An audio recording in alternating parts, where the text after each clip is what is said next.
नमस्कार मित्रों, मेरा आप सभी से बस एक छोटा सा सवाल है कि इस दुनिया का सबसे बड़ा चोर कौन है। अगर आपके दिमाग में मनी हस्ट वाले आए हों तो ऐसा नहीं है। चलिए मैं आपको हिंट देता हूँ। वो चोर हमेशा आपके साथ रहता है लेकिन कभी आपको दिखाई नहीं देगा। वो हमेशा थोड़ा थोड़ा थोड़ा थोड़ा करके आपके चोरी करता रहता है। अगर आपने सोचा हो तो ठीक है, नहीं तो मैं ही बता देता हूँ कि इस दुनिया का सबसे बड़ा चोर है महंगाई, इन्फ्लेशन।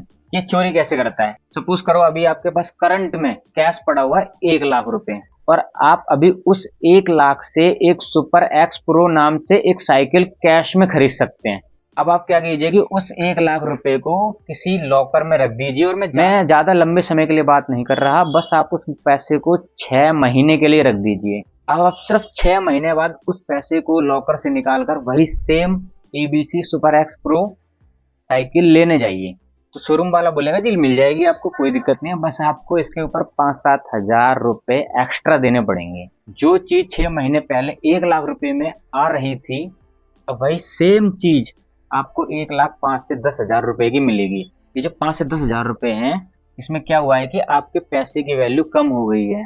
तो महंगाई ने आपकी चोरी कैसे की कि 6 महीने पहले आपके पैसे की वैल्यू पूरी 1 लाख की 1 लाख थी। अब 6 महीने बाद सेम चीज आप जब लेने जा रहे हैं तो वही चीज अब 1 लाख 5 से 10 हज़ार की हो गई। तो महंगाई ने जो आपके पैसे की वैल्यू है उसको चोरी कर लिया है, उसको घटा दिया है। तो क्या हुआ है कि जो महंगाई बढ़ी है, जो इन्फ्लेशन हुआ है, इसने आपके पैसे की जो वैल्यू है उसको डिक्रीज कर दिया है।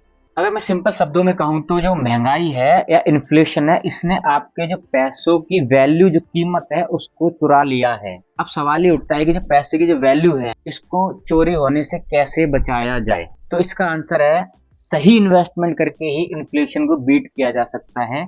महंगाई को बीट करना है तो इन्वेस्टमेंट जरूरी है। आपकी जो इन्वेस्टमेंट है वो हमें क्यों करनी चाहिए, यह इन्वेस्टमेंट जो है वो किस तरीके से हमारी मदद करती है। तो सबसे पहले मेरा जो पहला पॉइंट है कि जो इन्फ्लेशन को बीट करने के लिए भारत में जो महंगाई की दर है वो करंट में 5.5 से 6 के बीच चल रही है।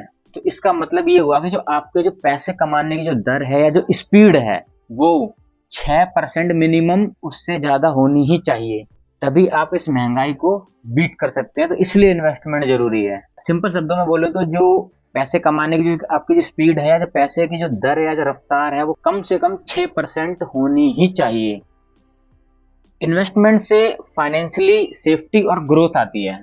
अगर आप इन्वेस्ट करेंगे तो आपका जो पैसा है वो महंगाई से मिनिमम दुगनी स्पीड से ग्रो करेगा, और जब पैसा दुगनी स्पीड से ग्रो करेगा तो इससे क्या होगा कि आपकी एक तो फाइनेंशियल सेफ्टी बनेगी, प्लस में आपकी वेल्थ ग्रो होगी, आप आर्थिक रूप से मजबूत और समृद्ध बनेंगे। इसलिए इन्वेस्टमेंट बहुत जरूरी है।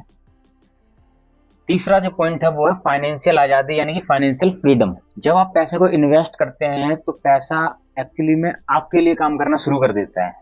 आप तो करते करते हैं, पैसा भी आपके लिए काम करता है। तो इससे क्या रहता है कि आप फाइनेंशियली बहुत ही जल्दी फ्री होना शुरू हो जाते हैं। तो इसलिए इन्वेस्टमेंट बहुत जरूरी है। अब हम बात करते हैं अपने फोर्थ पॉइंट की। तो फोर्थ पॉइंट जो है वो आपके जो बड़े बड़े गोल्स होते हैं, बड़े बड़े जो लक्ष्य होते हैं, उनको प्राप्त करने में सहायता करता है। जैसे सपोज करो कि आपको अपने बच्चों को विदेश पढ़ाना है किसी अच्छी यूनिवर्सिटी या स्कूल में, या आपको पूरी फैमिली के साथ कहीं विदेश घूमने जाना है जीवन में कम से कम एक बार ही।